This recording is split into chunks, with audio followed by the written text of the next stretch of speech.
The Lord be with you. And with your spirit. A reading from the Holy Gospel according to Luke. Glory to you, O Lord. While still more people gathered in the crowd, Jesus said to them, "This generation is an evil generation. It seeks a sign, but no sign will be given it, except the sign of Jonah. Just as Jonah became a sign to Ninevites, so will the Son of Man be to this generation. At the judgment, the Queen of the South will rise with the men of this generation, and she will condemn them, because she came from the ends of the earth to hear the wisdom of Solomon. And there is something greater than Solomon here. At the judgment, the men of Nineveh will arise with this generation and condemn it, because at the preaching of Jonah they repented, and there is something greater than Jonah here."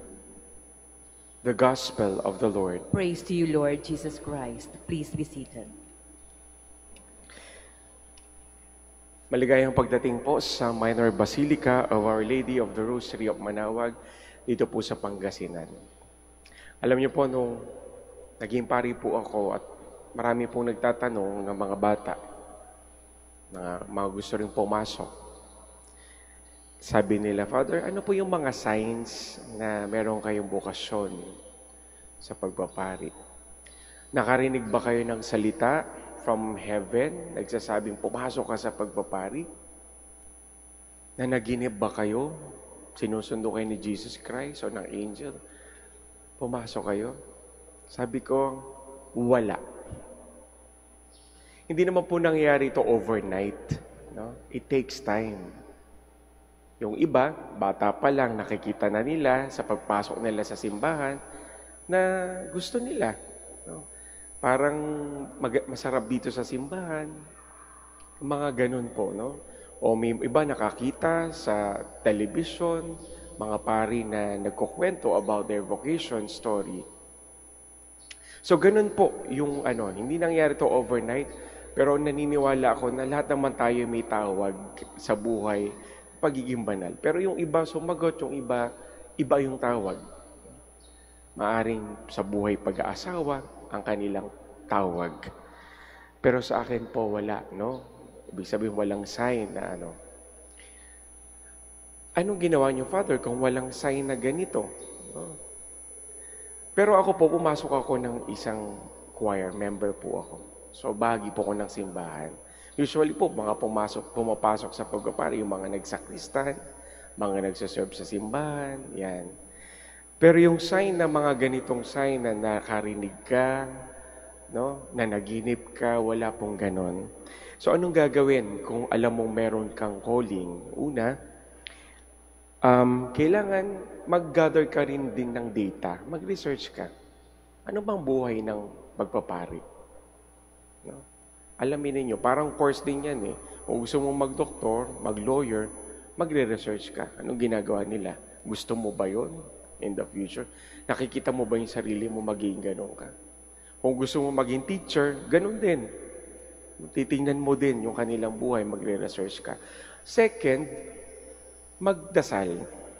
No? Kailangan mo ipagdasal para tulungan ka ng Diyos na makita mo sa mata ng iyong pananampalataya na ikaw ay may tawag sa Diyos. At pangatlo, subukan mo.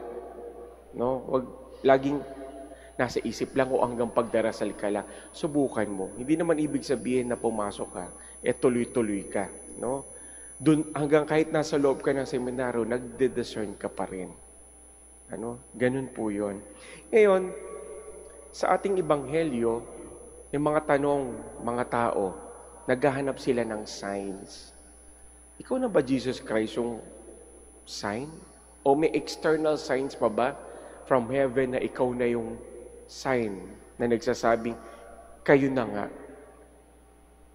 So, ang sabi ng Panginoon, walang ibang sign na kayo na makikita, ang sabi niya, except the sign of Jonah.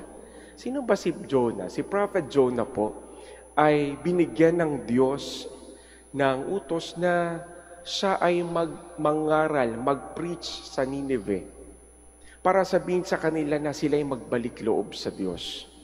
Noong una si Prophet Jonah, ayaw niya. Pero wala siyang nagawa, no? Pagpunta niya doon, nakasakay siya ng bangka.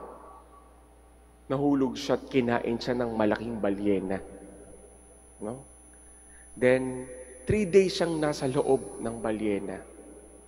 After 3 days, nilabas siya ng balyena sa Nineveh. At wala siyang nagawa kundi ipangaral ang salita ng Diyos na kung sakaling hindi magbabalik loob ang mga taga Nineveh, in 40 days, mawawasak yung kanilang bayan. Ganun po. Ngayon, ang ating Panginoon, kung maalala natin, no, ang ating Panginoon ay nagkaroon ng passion, nagkaroon ng paghihirap, namatay.